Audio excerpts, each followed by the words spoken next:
And we are here. It's President's Day, Monday, February 17th, 2025. Peach's Pit Party kicking off here on K-Bear at 101. Did you see the big announcement this morning made by the Portneuf Health Trust Amphitheater, a.k.a. the Port? 2 legendary punk bands, August 1st, Dropkick Murphys, Bad Religion, as well as the Mainliners. The Summer of Discontent Tour. The last time the Dropkick Murphys were here, they were a ton of fun at the Mountain America Center. And the last time I saw Bad Religion was, I believe, 2012, when they had Brooks Wackerman on the drums. He was still in the band at the time. It was the Sunset Strip Music Festival in L.A. Bad Religion opened up, Black Label Society, and then The Offspring. It was a very odd but fun lineup. We might be doing something with that Pocatello show, just to give you a hint right there. 208-535-1015 is the number to get a hold of me. Peach's Pit Party. We'll be back in just a few. This weekend, I just did a ton of cooking at my place, which, after buying all those groceries, it does seem cheaper just to go and get fast food from somewhere. But I decided to make my own homemade mac and cheese, and I learned exactly what a roux is. My friend Zach kept saying that on Discord. You got to make a roux, and I thought he was somewhat sneezing. I'm like, what the heck's a roux, dude?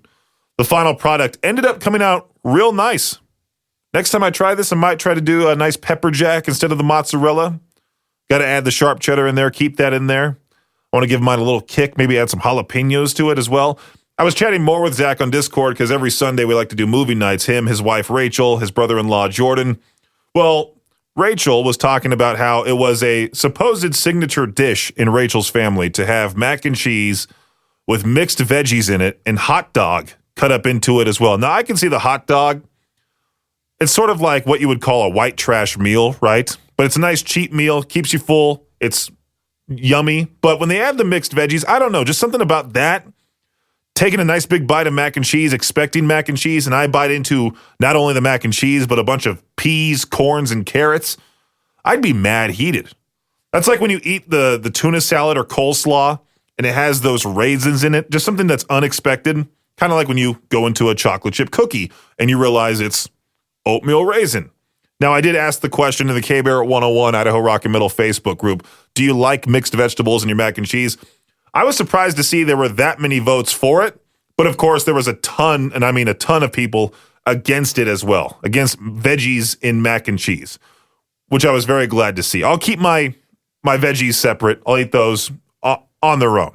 Ozzy's final show, well, Ozzy and Black Sabbath's final show in Birmingham, UK, back where they all started. Back to the beginning show on July 5th in Birmingham, England, totally sold out. I think it sold out within like 5 minutes, and people were, complaining about it online as per usual. You got to expect that when you get a giant bill like this one, right?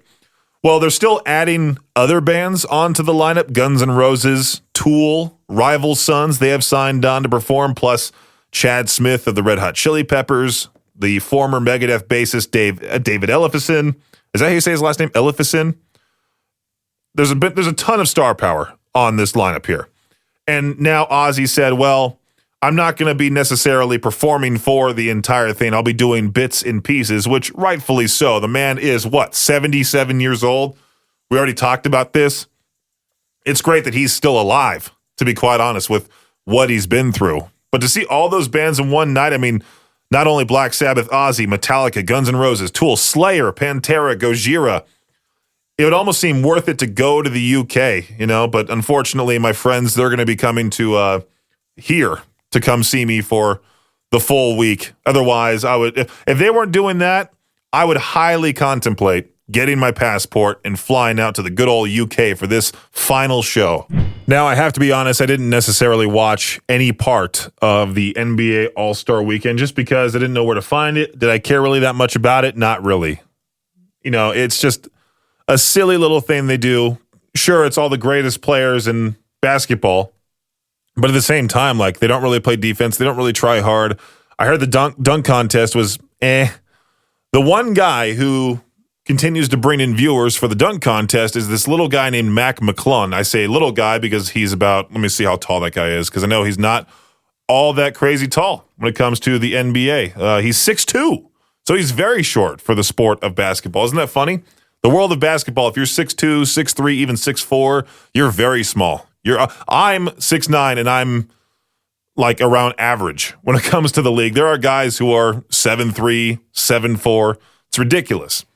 But the one thing I would like to point out is that for this year's dunk contest, McClung jumped over the car, which happened years ago with Blake Griffin. Now, Blake Griffin's taller than me, or I think he's around the same height as me. I think he's also 6'9". They elevated his height to 6'10", 6'11", but back when the NBA started introducing, where they introduced real heights or something like that, because, you know, when it comes to sports, especially in college, they want to make their players seem bigger on paper, so the other teams go, wait, they have a guy who's 6'9", 330? What is this? But yeah, Blake Griffin's around the same height as me. He jumped over the hood of a Kia. The hood of it. McClung not only jumped over the entire car, there was a guy in the car handing him the ball, and he got it, scooped it up, and dunked it backwards, which I thought was absolutely awesome. You look at something like that and you go, man, that doesn't look all that crazy. But then you try it yourself on a shorter hoop than 10 foot, and you go, okay, all right, this takes some skill. And this right here is your Shot Clock Sports Update. The city of Philadelphia wrapped up their NFL season with an epic Super Bowl parade featuring more than 1 million spectators who got to see 700 pounds of confetti, 15 jumbotrons as the players and coaches drove 5 miles along the parade route, waving, smiling at fans. The running back for the Eagles, Saquon Barkley, who set a combined single-season rushing record during Super Bowl 59, knows that that record also belongs to the offensive linemen who are blocking for him throughout the year. With that in mind, he recently gave each of those offensive linemen a truck full of Bud Light, each guy getting 2,160 cans of beer, or just about 1 beer for every yard Barkley gained in the regular season. Not too shabby there. Last time, for the first time in 20 years, LeBron James did not play in the NBA All-Star Game. He decided to sit out the game to rest his injured left ankle and foot. He hopes the ankle and foot heal enough and quickly enough for him to play for the Lakers on Wednesday against the Charlotte Hornets. Now, this was the highlight of the entire weekend. The Four Nations Face-Off Hockey Tournament, it's rolling, seems to be capturing the imagination of the nation. The tournament includes NHL players from the U.S., Canada, Finland, and Sweden, and all battling for their countries. While playing in Montreal on Saturday, fans went out of their way to boo Team USA, even during the national anthem. This angered the team, led to a bunch of fights. I think there was 3 fights in 9 seconds. It also led to Team USA winning the game in dominant fashion. Team USA takes the ice again tonight in a match against Sweden. We'll see how that goes. That does it for your Shot Clock Sports Update right here on K-Barrel 101. Well, today I learned that over in the UK, librarians are being abused. And it's so bad that librarians could wear body cameras to curb the abuse, which I was like, man, who's abusing anybody out there, let alone librarians? You know? Like, I could see, I would love to see fast food restaurants, their workers start wearing body cameras on the shift, because you never know what wacko's going to come in and start screaming their head off about, my fries were cold, there was 42 fries and I thought there would be 46. There's so many reasons why people complain, or there's so many few reasons why people complain and they still continue to do so. Like, just be happy. You know, I was talking to my friend Hunter, and I was kind of like, you know, upset that I went to another drive-through, and sure enough, they say, hey, can you pull forward? We'll get your food out in just a second. And I was like, well, it's called a drive-through. Why am I pulling forward and sitting and staying? And Hunter's like, well, they could be understaffed. Like, he really just, you know, it's like, hey, you know, chill. And I thought about it. I'm like, oh, you know, you're right. You're right. Because why should I be upset? Like, it's just the drive-through. Drove through, got my food, even though I did have to pull up like 20 feet and wait extra long. Ooh, whoop-de-doo. Much bigger problems to worry about, like being a librarian over in the UK and having to wear a body camera because I guess people are just abusing them for whatever reason. It's a very sad story. You ever feel like YouTube knows you a little too well? Like, one day you just watch one single video on how to make sourdough bread, and now you're apparently an expert baker who needs to see every bread-making technique known to man. Yeah, YouTube's algorithm has you in a chokehold, but don't worry, there is a way to break free. I saw the link here. Let me pull it up again. myactivity.google.com. You head there. You delete everything you've done on Google products, things you've searched for, the websites you visited in Chrome, the places you went to on devices with Google Maps installed, all of the YouTube movies you've ever watched, the YouTube videos you've ever watched, I should say. That's the way to do it. And then you go into your watch history on YouTube as well, start deleting anything that doesn't match what you actually want to see. And then you start telling YouTube what you like, what you subscribe to. You watch content all the way through. Basically, it's like training a dog. Instead of teaching it to sit, you're teaching YouTube to stop showing you conspiracy theories about how birds aren't real, that sort of thing. I don't know. I feel like I should reset my Instagram algorithm more than anything. Like I've talked about on the show previously, my friends decided to start sending me like car crash videos, and the caption would be, "Bro almost explodes." And sure enough, what happens in the video? The car explodes. So now every single time I go to my Instagram reels, sure enough, non-stop car crash compilations. It's awful. Hey, if you're an older gentleman and you're wondering why you're not doing well with the ladies, I was looking at this article here. This guy says, I might be 67, but women, they still want to date me because I'm an expert in serial killers. This criminologist, David Wilson, he's 67 years old. He's a professor, has worked with some of Britain's most notorious offenders of the last 30 years. Including names that I don't really pay attention to this kind of thing, but I do know there's a lot of people out there, especially women, who are huge into true crime. This guy knew about the murderer Dennis Nilsen, violent prisoner Charles Bronson. I know about that name. I know for a lot of people, including my own sister, she went to school for criminology, also psychology and all that. But before she went to college specifically for that field, she was huge into true crime, and she loved what was it again? NCIS. There was also Criminal Minds. She loved Shamar Moore. I remember that correctly. I was trying to get Ice-T on the show. I still might be able to get him. And he was in Criminal Minds, that TV show. Or I think he still is. If that's the case, I feel like I would have to bring my sister on the phone to talk to him as well. Ask him a thing or two about the show. You have to, right? Because there's more to Ice-T than there is than just his metal band called Body Count. There's also his rap career. There's his film and TV career. He overall seems like an awesome dude, and I'm hoping I get the chance to talk to him. But yeah, if you're an older dude, you're struggling with the ladies, even if you're like my age, who cares? Whatever age you are, brush up on your serial killers and see if that works out for you.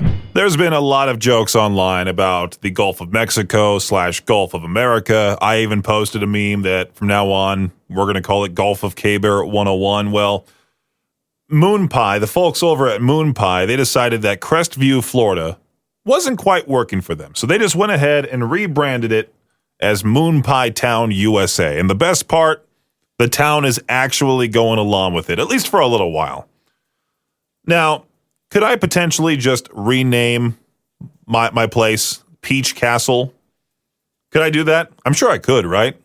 What's stopping, let's say, Idaho Falls from becoming Victor Wilt Central? Something like that. We already do have Victor, Idaho. You might as well just take over that town. Companies taking over town names, which would be awful. That would be a terrible future. To go to Home Depot City or something like that. Nothing against Home Depot, but I mean, if we can change city names just like that, it's going to get real confusing to find out where to go and what they're called. Well, another reason to avoid the ocean. I thought this was an older video making the rounds on social media. Nope, just happened recently. This man out of Chile, he got swallowed by a whale. He was on a kayak just in the middle of the ocean when all of a sudden you just see this whale come to the surface, swallow him whole, go back down. Luckily, he got spat right back out. His dad was filming the entire thing, even after the whole thing. Like he was just casually filming his son on a kayak, thinking they were about to make some great memories, but no, just a memory he'll want to forget, that's for sure. I can't believe that. It's like that'd be the most terrifying thing, to get swallowed up by a whale while you're on a boat. And whales, they don't necessarily want to eat people. They want to eat the krill at the surface. They eat tons of krill because they're huge creatures. I would never swim in a swimming pool again. I already have a giant fear of some large fish, getting close to me, let alone a whale swallowing me whole. Oh, man. Yeah, forget. I would never take a bath again. I would just. I don't take baths now. What am I even talking about? You know, every so often we get a wild story about some bull on the loose or those monkeys that made a break from that lab in South Carolina. But today I bring you a new contender in New Haven, Connecticut. A gray seal was casually waddling down the street like it had errands to run or something. Local police even snapped a photo of it just chilling next to a patrol car. No one knows where it came from. Maybe it was just sick of the ocean. Wanted to see what all the land hype was about. Good news, though, the little guy is healthy and now has a cushy new home at Mystic Aquarium. So I'm thinking if I were this seal, wouldn't you think that'd be somewhat of a jail sentence? Like, hey, you're getting your new home's an aquarium, this tiny little tank compared to the ocean. Anyway, so if you're in Connecticut, if you're streaming us from Connecticut right now and see a sea lion trying to catch a bus, just let it be. Nature is definitely weird. Lately, it seems like every time we turn on the news, it's either something political or there's another story about an airplane mishap. The media spotlight on these incidents is brighter than ever, even though air travel remains one of the safest modes of transportation. I mean, I now worry about every time that I fly, like every time there's a little bit of turbulence, I white-knuckle grip my seat, you know? Just today, a Delta Airlines flight from Minneapolis had a rough landing at Toronto Pearson International Airport. The plane flipped upside down on the very snowy runway, and it's a dramatic scene. Thankfully, all 80 passengers and crew members have been accounted for. This comes on the heels of the tragic mid-air collision near Washington, D.C., where an American Airlines jet and a Black Hawk military helicopter colliding, resulting in 67 fatalities, which is just tragic. But despite the rarity of such events, the media amplifies the public fear, making these accidents seem more common than they are. I mean, every time I go to the news or every time I go onto Facebook, I don't even go to the news. No one really goes to the news because it's all political or stuff like this. You know, studies have shown that as aviation becomes safer, media coverage of crashes has increased for some reason, creating this like skewed perception of air travel risks. It's very weird. And I've seen a lot of memes now about like, oh, I'm worried about trying to go to Japan on vacation. What if my plane crashes? Very rarely, very, very rarely. What's the chances of a plane crash? Let me actually look that up because I know it's something crazy. Let's see. Chances of being in a plane crash. 1 in 11 million. 1 in 11 million. That shows how safe you are. All right, I know I'm about to talk about some pop star news, but I mean, it's pretty sad to see this type of thing happen on the internet. Benny Blanco, he's a famous producer. He just got engaged to Selena Gomez. They've been dating for quite some time. And so over the weekend, or I think it might have been even before that, I think it might have been just on Valentine's Day, they did what looks like a Valentine's Day engagement style photo shoot. Like it's kind of raunchy. It's kind of silly. Seems like it fits both of them. The internet immediately did what it does best, just completely roasting Benny Blanco for no reason at all. He's not exactly the leading man material in the looks department. Neither am I. But the dude is wildly successful. He's got a killer career. Clearly, Selena sees something in him that makes her happy. And yet, here comes the internet hiding behind, you know, their animated avatars, dog profile pics, acting like they're all personally offended that she's with the guy who's not Cristiano Ronaldo or Brad Pitt or anything like that. And what's hilarious to me is that how the same people who are preaching about mental health and kindness are the first ones in the comments saying she could do so much better. This guy looks like he won a contest to date her. Oh, cool. So we're just picking and choosing when, you know, mental health matters, really. And I think there was some stuff on Benny from the past about how he's like a weirder dude, something like that. I don't know. But to me, I just saw that guy getting roasted all over Twitter, and Twitter sucks, man. Twitter really does suck. You know, that was like the OG place to hide behind some anime profile pic or whatever. That is sort of leaked over to Facebook. I've noticed a lot of people who have the biggest complaints in comment sections have a picture of like either their like animated cartoon avatar or some weird artistic picture that's not even remotely close to them. Isn't your profile picture supposed to be a picture of you? I know I'll never upload an animated profile pic. I'll always put me. I don't think I'm the best looking dude at all. I'll roast myself way better than anyone else can. I just felt bad for this poor guy. You know, he's engaged to Selena Gomez. He's the happiest he's probably ever been. I'm hoping he doesn't go on Twitter. I'm hoping he doesn't go at all on social media.